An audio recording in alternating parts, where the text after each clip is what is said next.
president of Richmond Brothers in their 30th year this month, Matt Curfman. Hi, Matt. Hi, Bart. Good to see you. Thanks for having me. Yeah, that was a great transition. 30th anniversary. Thank you. That's awesome. Bravo.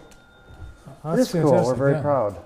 Yeah, you should be. And Matt, I've known Matt a long, long time, and I remember you were just a high school kid when you started hanging out at Richmond Brothers, and one thing led to another. Now here you are at the heading up the whole place. Yeah, that's a good memory. I was graduated from Vandercook Lake, 1998 school year, and Patty Schaefer was my business teacher back then, and she created an internship program. And I thought I wanted to be an engineer, and I shadowed a whole bunch of engineers and found out that wasn't a good fit for me. And I met John and Dave Richmond, which are the two founders of Richmond Brothers, and they started the business together in August of '94, and three and a half years later, I kind of found my way into their firm, and have been there since the '90s, so 26 or so years, 27 years-ish. Well, that's awesome. You know, and your firm is all about relationships, so having that longevity for you is also a big benefit for all of those clients you serve. Absolutely. I'm a fresh, we'll say, still fresh 44-year-old, but I hope I have a lot of years ahead of me to continue to help lead the company and help many more people in Jackson. And I always wondered, you know, when you were, you know, especially in your 20s, you know, giving people investment and retirement advice, was it tough because of your age? It certainly was a question that would come up from time to time, but I had to learn at a young age kind of a fun way to address that question where people weren't offended. And what I would always say, I would ask the question, I would say, well, would you like to hire someone who's your age or someone who's my age who can see you through all of your retirement years? And that was how I got started in my young 20s when I was doing this. Well, when I think about, you know, like a doctor or a dentist or a lawyer, I always want someone younger than me so they don't age out. Or maybe retire at the same time as you. That would be perfect. Hey, I just saw you yesterday. Matt was at the Food Truck Tuesday. You had an interesting lunch companion on a leash. Yeah, you can see his head just under the table. Yeah. That's little Oliver. We actually closed our office for an hour and a half and all came downtown and went to the various food trucks. It was a beautiful, I hesitate to say this, but it was a beautiful fall day, even though it was August. Yeah, I saw several Richmond Brothers team members having lunch at Food Truck Tuesday. All right, so earlier I mentioned, you know, even if you have a retirement plan or you have it all mapped out, it's a good idea to take a look at it from time to time. How often should someone review or get someone to review? That's a really good question, and I would say it always depends on your circumstances, and then it always depends on what's going on in the world around us. We don't live in a vacuum, and so the world is constantly changing. And so to the extent that your plan is set up that you can evolve with changing circumstances in the world, you know, that's going to be a constant. If you're in retirement for 35 years, 30 years, 25 years, depending on how old you are and how long you live, a lot can happen in 2 or 3 decades in the world.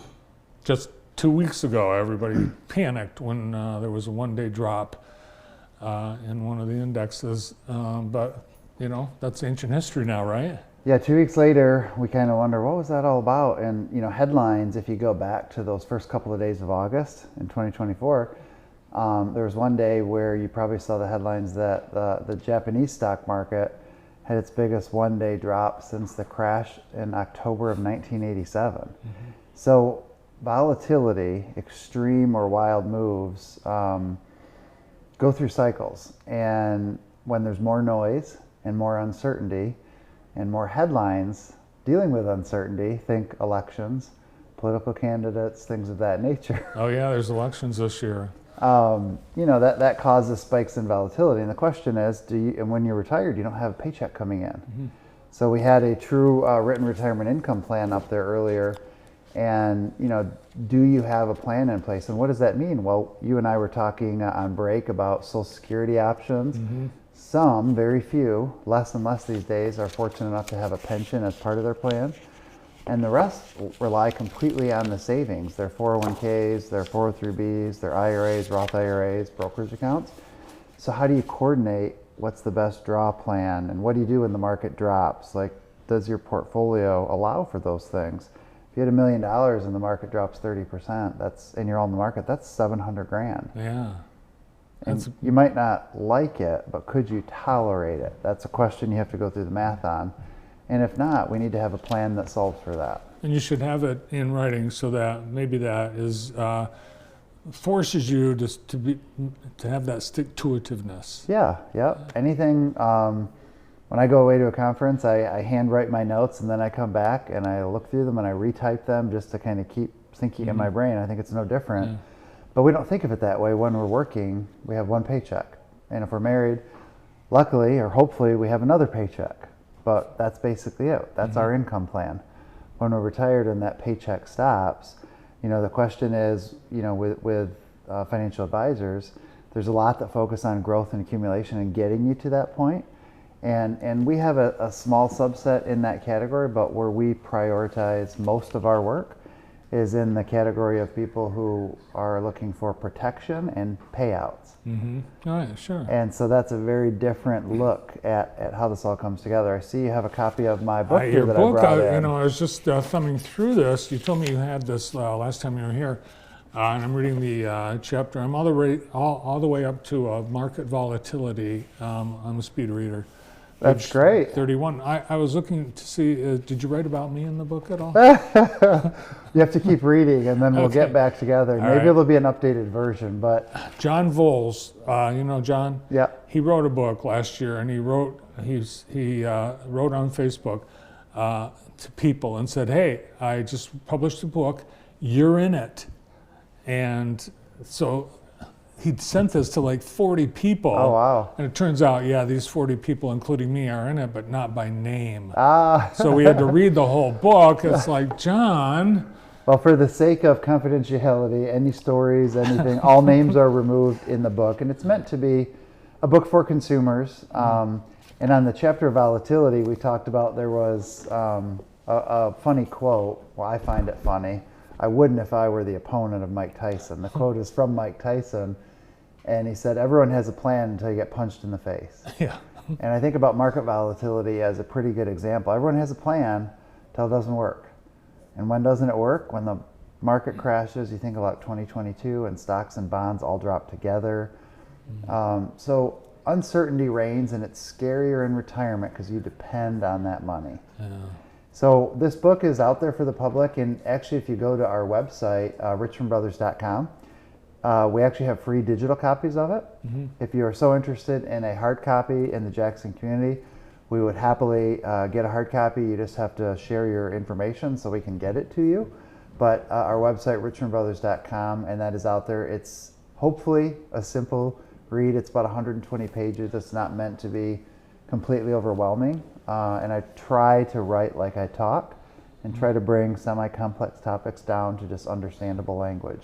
I'll tell you what, I'm going to read it, and Okay. then I'll give you a blurb so Okay. that when you do the second edition, you can put it on the cover. There we go. And that way I'll get my name I'll on the cut book. out Ed Slott, who's Yeah, on the cover, and yeah. I'll Sorry, put you Ed. on bar. Sorry, Ed, you had your day in the sun.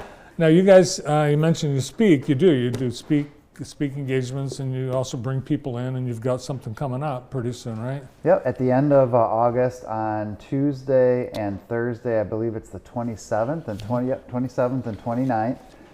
Dan Vredeveld, who's a certified financial planner at my office, he and I do an educational course, and the topic is how to preserve your retirement from a potential tax storm.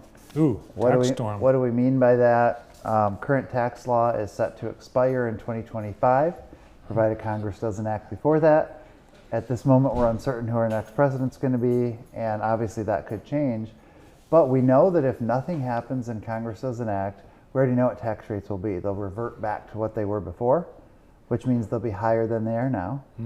And in our view, this is just our view, there's a lot of different ways you can look at this, but it doesn't seem to matter which party is in the White House. Deficits are just ballooning. I mean, we're near 35 trillion now. Yeah. So if you think about that as a country, and the government's main source of income is tax revenue, we suspect that over the next, if I'm a retiree and I'm looking out 10, 20, 30 years, we suspect tax rates could have the chance to be higher than when you were working that lower. So there are some strategies you can start to look at every year now. There's nothing that's like a smoking gun, like absolutely do this and it'll solve all your problems. You have a whole host of topics, and like we said, an evolving world, so you never know what's going to happen. But if you think taxes will go higher, there are things you could start to do now within your retirement accounts, within your overall plan, to protect yourself from that. So that's what we're going to basically talk about. We have a couple of sessions. It's meant to be for those who are kind of either in, at, or maybe near retirement, just because those topics are very important to that group of people. And so once a quarter, we try to do some educational events. We keep it to about 30 or 40 people so that it's somewhat intimate, kind of like a classroom setting. And why that size? That's about the size of the classes that I had when I was in high school. Yeah. We had 30 or 40 people basically at Vandercook in each of our classes. When you're sitting down in a classroom, I ended up graduating with maybe like 42, I think, in 1998. But you can follow along and learn much better when it's, in my view, when it's a little bit smaller. All right, so here's how you contact Matt if you're interested in the book or registering for the seminar event that's coming up at Spring Arbor University on the 29th at 6:30 in the Kresge Student Center. We can play some ping pong while you wait for the seminar to start. Yep. Sign up and get the book. Awesome. Well, congratulations to you and the Richmond brothers, the founders, and to everyone at Richmond Brothers on your 30th anniversary. Thank you so much. Cheers to the next 30. Yeah. Thanks for coming in. Thanks, Bart. Appreciate you having me. You bet. Matt Curfman, president and co-owner of Richmond Brothers. Well, next we're going to preview a Marshall Motors Chelsea Community Fair event. That is a fundraiser. It's coming up this weekend. Standing by, we are welcoming back Bill Vaughn and Frank